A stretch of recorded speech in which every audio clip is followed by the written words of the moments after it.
Hello শিক্ষার্থী বন্ধুরা, কেমন আছো তোমরা? আমি দীপ্ত কুমার পাল। এই পর্বে আমি তোমাদের তৃতীয় শ্রেণী আমার বাংলা বইয়ের পাঠ 9 আলোচনা করব।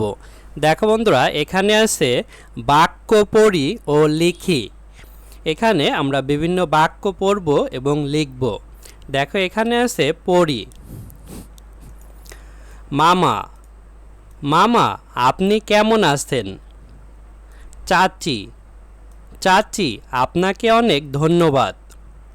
বন্ধু, বন্ধু তোমার বাড়ি কোথায়?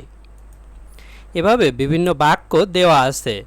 তারপরে দেখো কিছু বাক্য দেয়া ছিল এবং ফাঁকাও ছিল। এখানে আছে লিখি।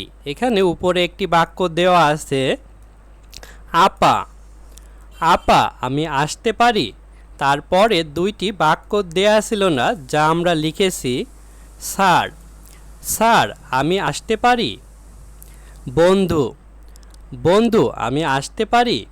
এভাবে আমরা লিখেছি। তারপরে দেখো আছে পড়ি কয় দীর্ঘি কি, কি সুন্দর সকাল।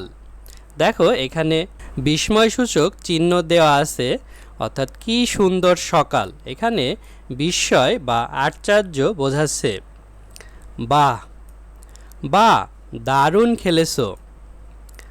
আহা, আহা ব্যথা পেলে বুঝি। এখানেও দেখো আশ্চর্যসূচক চিহ্ন আছে।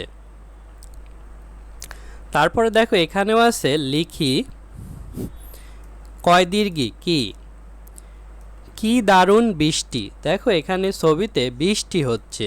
বা, বা দিয়ে এখানে আমরা বাক্য লিখেছি বা সুন্দর পাখি। আহা, আহা ছেলেটা কষ্ট পেয়েছে। এভাবে আমরা লিখতে পারি। বন্ধুরা আজ আমাদের ভিডিও এ পর্যন্তই। পরের ভিডিওতে আমরা পরবর্তী পাঠ আলোচনা করব। ভালো থেকো তোমরা।